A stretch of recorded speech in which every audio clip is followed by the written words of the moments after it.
सूफी आंदोलन की अपेक्षा भक्ति आंदोलन अधिक प्राचीन है। भक्ति आंदोलन हिंदुओं का सुधारवादी आंदोलन था। इस आंदोलन के प्रथम प्रचारक शंकराचार्य माने जाते हैं। शंकराचार्य के उपरांत 12 तमिल वैष्णव संतों ने, जो संयुक्त रूप से अलवर के नाम से प्रसिद्ध थे, उन्होंने क्या किया, ने भक्ति को काफी लोकप्रिय बना दिया था। ठीक है। एक हिंदू के जीवन का मूल उद्देश्य मोक्ष प्राप्त करना है, जिनके 3 मार्ग है, कर्म, ज्ञान और भक्ति। कर्म का उल्लेख गीता में मिलता है, ज्ञान का प्रतिपादन उपनिषद और शंकराचार्य के दर्शन में मिलता है। 14वीं शताब्दी में भक्ति के द्वारा मोक्ष प्राप्त करने के लिए जो आंदोलन चलाया गया, इसे भक्ति आंदोलन कहा जाता है। भक्ति का सर्वप्रथम उल्लेख उपनिषद में मिलता है। दक्षिण भारत में भक्ति आंदोलन का प्रारंभ तमिल ग्रंथ तिरुमुरई तथा प्रबंधम में मिलता है। 8वीं शताब्दी में तमिल प्रदेश में अलवर और नयनार संतों द्वारा भक्ति आंदोलन के माध्यम से शैव और वैष्णव धर्म की लोकप्रियता मिली। 7वीं शताब्दी ईसा पूर्व में अरब व्यापारियों द्वारा दक्षिण भारत के तटीय क्षेत्र में इस्लाम का प्रचार प्रसार शुरू हुआ, जिसके परिणाम स्वरूप यहाँ के समाजवादी और धार्मिक जीवन इस्लाम के प्रभाव से अछूता नहीं रहा।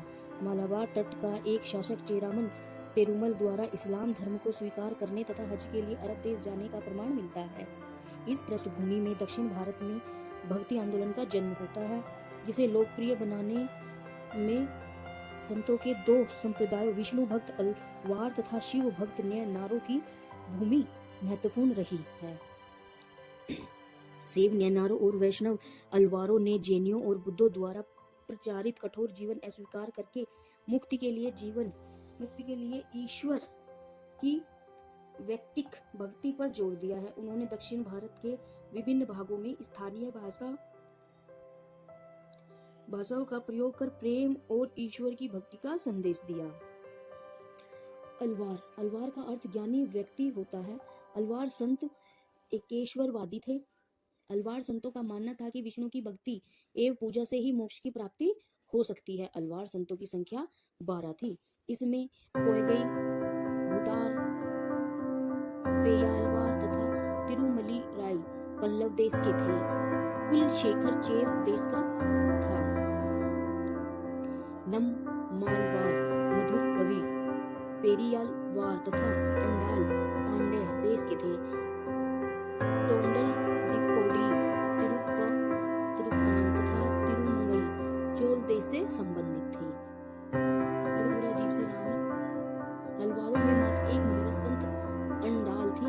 विष्णु के प्रति अपनी अपरिमित भक्तियों के कारण उसने स्वप्न में उनके साथ विवाह होते हुए देखा। बेलवार ने विष्णु दर्शन में इंद्रिय संयम तथा आत्मानुशासन को आवश्यक बताया। प्रमुख जो अलवार संत थे उनके बारे में। मधुर कवि नम्मालवार का शिष्य था। इसने गुरु भक्ति तथा ईश्वर भक्ति को समान बताया है। गुरु की प्रशंसा में इसने कई गीतों की रचना की है, जो आज भी वैष्णव भक्तों द्वारा गाए जाते हैं। नम्मालवार वैष्णव अलवारों में नम्मालवार नवीनतम तथा उत्कृष्ट कोटि के रहस्यवादी थे। इन्हें मारन, रामकुशल, सतकोपर तथा भकुला आदि उपाधियों द्वारा गाया था। विष्णु की प्रशंसा के इन्होंने अत्यंत भक्तिपूर्ण गीतों की रचना की है।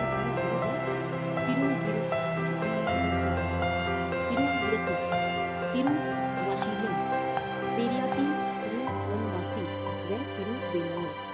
अंडाल अलवार संतों में एकमात्र महिला संत अंडाल थी। विष्णु के प्रति अपनी अपरिमित भक्ति के कारण उसने स्वप्न में विष्णु साथ विवाह होते हुए देखा। इसके भक्ति गीतों में मच्छियार तथा तिरुमोली और तिरुपवई विशेष प्रसिद्ध हैं। कुलशेखर पहले ट्रावनकोर यानी मलाबार का राजा था, किंतु बाद में राजपद त्याग कर भगवान भक्त हो गया तथा अपना शेष जीवन भगवान की आराधना व सेवा में व्यतीत किया। इसके द्वारा रचित भक्ति गीतों में पेरुमाल तिरुमौली प्रमुख है। नैनार, शिव भक्ति को नैनार कहा जाता था। जो शिव भक्त थे उनको नैनार कहा जाता था। इनकी संख्या 63 थी। अभी आपने देखा, जो विष्णु भक्त थे उनकी संख्या 12 थी, जो शिव भक्त थे उनकी संख्या 63 बताई गई है। इनमें तियनाबुकरशु टियनावकर्षु, तिरुज्ञान संबंदर, सुंदरमूर्ति तथा मणिका वाचगर प्रमुख थे। इसके भक्ति गीतों को देवारम नामक संकल्प में संकलित गाया किया है। शैव संप्रदाय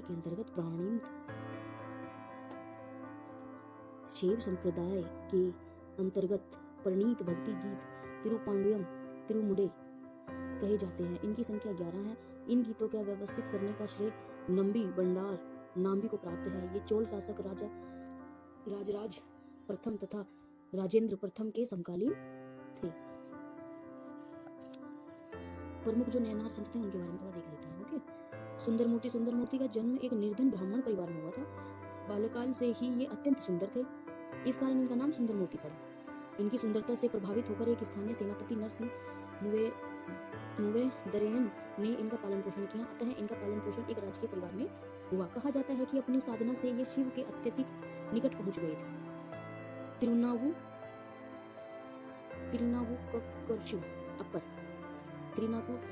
त्रिनावुकर्षु का जन्म तिसंगमुर के एक वेल्लार परिवार में हुआ था। इस समय तमिल क्षेत्र में जैन धर्म चरमोत्कर्ष पर था। कट्टर शैव परिवार में जन्म लेने के बाद भी तिरुनावुकर्षु ने जैन धर्म से प्रभावित होकर इसे स्वीकार कर लिया तथा एक सन्यासी के रूप में अपना जीवन पाटलिपुत्र के एक मठ में व्यतीत करने लगे। मठ में इनका नाम धर्मसेन था।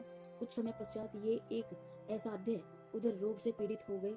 संकट की इस घड़ी में उन्हें किसी से सहायता नहीं मिली। अंत में वे विवश होकर अपनी बहन तिलकवती की शरण में चले गए, जो शिव की भक्त थी। तिलकवती शिव की कृपा से उन्हें इस असाध्य रोग से ठीक करने में सफल हुई। इस घटना से प्रभावित होकर तिरुनावुकर्षु ने जैन धर्म त्याग कर शैव धर्म अपना लिया। महेंद्र वर्मा के त्रिचलन